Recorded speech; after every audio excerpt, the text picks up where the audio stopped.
മിശിഹായിൽ അനുഗ്രഹീതരായവരെ, ദിവ്യകാരുണ്യ ഈശോ ഈ ദിവസം നിങ്ങളെ അനുഗ്രഹിക്കട്ടെ, ആശീർവദിക്കട്ടെ എന്ന് പ്രത്യേകമായിട്ട് പ്രാർത്ഥിക്കുകയാണ്. നിങ്ങളുടെ അധ്വാനങ്ങളിൽ കർത്താവ് നിങ്ങളുടെ കൂടെ ഉണ്ടായിരിക്കട്ടെ. പോകുന്ന വഴികളിൽ അവിടെ നിങ്ങളെ സംരക്ഷിക്കട്ടെ. വിശുദ്ധ മത്തായിയുടെ സുവിശേഷത്തിന്റെ 10-ാമത്തെ അധ്യായത്തിന് 30-ാമത്തെ തിരുവചനത്തിലൂടെ ഈശോ നമ്മളെ പഠിപ്പിക്കാൻ, നിങ്ങളുടെ തലമുടി ഇഴ പോലും എണ്ണപ്പെട്ടിരിക്കുന്നു. ഏറ്റവും നിസാരമെന്ന് നമ്മൾ കരുതുന്നതിനെ പോലും കരുതുന്നവനും അതിനോട് കരുതലുള്ളവനുമാണ് നമ്മുടെ കർത്താവ്. നമ്മുടെ ഒരു തലമുടി ഇഴ പോയി കഴിഞ്ഞാൽ നമ്മൾ ആരെങ്കിലും അവലപ്പെടാറുണ്ടോ? അല്ലെങ്കിൽ എത്ര തലമുടി നമ്മുടെ തലയിലുണ്ടെന്ന് നമുക്ക് ആർക്കെങ്കിലും അറിയാവോ? ഈ തലമുടി പോകുന്ന എത്രയെന്ന് നമ്മൾ എണ്ണി നോക്കാറുണ്ടോ? ഇല്ല. പ്രിയപ്പെട്ട ദൈവമക്കളെ, നിസാരമെന്ന് നമ്മൾ കരുതുന്ന നമ്മുടെ തലമുടി ഇഴയെ പോലും എണ്ണുന്ന കർത്താവാണ് നമ്മുടെ കർത്താവ്. നമുക്ക് പോലും അറിയില്ല നമ്മുടെ തലയിൽ എത്ര മുടിയുണ്ടെന്ന്, പക്ഷെ കർത്താവിന് അറിയാമെന്ന്. എന്ന് പറഞ്ഞാൽ നമ്മുടെ ജീവിതത്തിന്റെ കാര്യങ്ങൾ കർത്താവിനെ അറിയത്തുള്ളൂ, നമുക്കറിയില്ല. നമ്മുടെ ജീവിതത്തിന്റെ കാര്യങ്ങൾ നമുക്കറിയില്ല. അതുപോലും അറിയാത്ത നമ്മൾ ആകുലതപ്പെട്ട് നടക്കുക, നിലവിളിച്ച് നടക്കുക, ഓടി നടക്കുക, എവിടെ കിട്ടും എന്ന് അന്വേഷിച്ച് നടക്കുക. ചിലരുണ്ട് അങ്ങനെ. ഒരു സ്ഥലത്ത് പോകുന്നു, അവിടെ കിട്ടിയില്ല, വേറെ സ്ഥലത്ത് പോകുന്നു, അവിടുന്ന് വേറെ സ്ഥലത്തേക്ക് ഓടുന്നു. നമ്മുടെ സംതൃപ്തിക്ക് വേണ്ടിയിട്ട് നമ്മൾ അലഞ്ഞു തിരിഞ്ഞ് നടക്കുക. എന്നിട്ട് വല്ലതും കിട്ടുന്നുണ്ടോ? ഇല്ല. കർത്താവിനോട് ചേർന്ന് നിന്നാൽ മതി.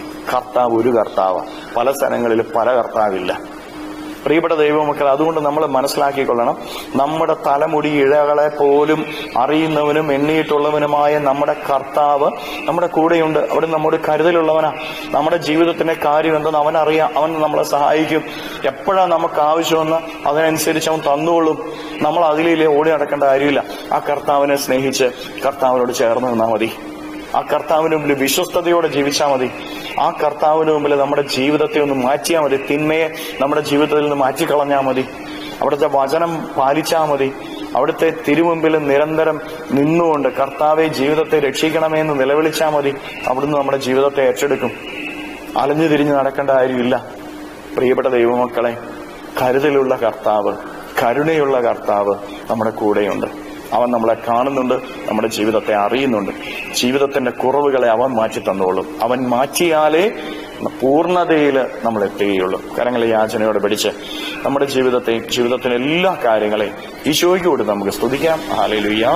ഈശോയെ നന്ദി. ഹല്ലേലൂയ, ഹല്ലേലൂയ, ഹല്ലേലൂയ, ഹല്ലേലൂയ, ഹല്ലേലൂയ, ഹല്ലേലൂയ, ഹല്ലേലൂയ. കർത്താവായ ഈശോയെ, മക്കളെ ഓരോരുത്തരെയും സമർപ്പിക്കുന്നവരെ അനുഗ്രഹിക്കണമേ, ആശീർവദിക്കണമേ. ഇവരുടെ ജീവിതങ്ങളിലേക്കും ജീവിതത്തിന്റെ എല്ലാ അധ്വാനങ്ങളിലേക്കും അങ്ങ് ഇറങ്ങിച്ചെന്ന് ഇവരെ സഹായിക്കുകയും സംരക്ഷിക്കുകയും ചെയ്യണമേ. ഇവരുടെ ജീവിതത്തിൽ നിന്ന്, ജീവിതത്തിന്റെ വഴികളിൽ നിന്ന് സർവ്വ തിന്മകളെയും ബന്ധനങ്ങളെയും കെട്ടുകളെയും പിശാചിന്റെ ഉപദ്രവങ്ങളെയും നാരകീയ ശക്തികളെയും പൈശാചിക അരൂപികളെയും ദിവ്യകാരുണ്യത്താൽ ബന്ധിച്ചു നിർവീര്യമാക്കി നരകാഗ്നിയിലേക്ക് അട്ടിപ്പായിക്കുന്നു. എല്ലാ കെട്ടുകളും ഇവരുടെ ജീവിതത്തിൽ നിന്ന് അഴിയട്ടെ എന്ന് ഏൽപ്പിക്കുന്നു.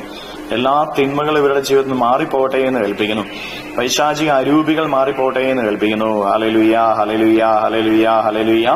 നിത്യം പിതാവും പുത്രനും പരിശുദ്ധാത്മാവുമായ സർവേശ്വരായ എന്നേക്കും ആമേൻ.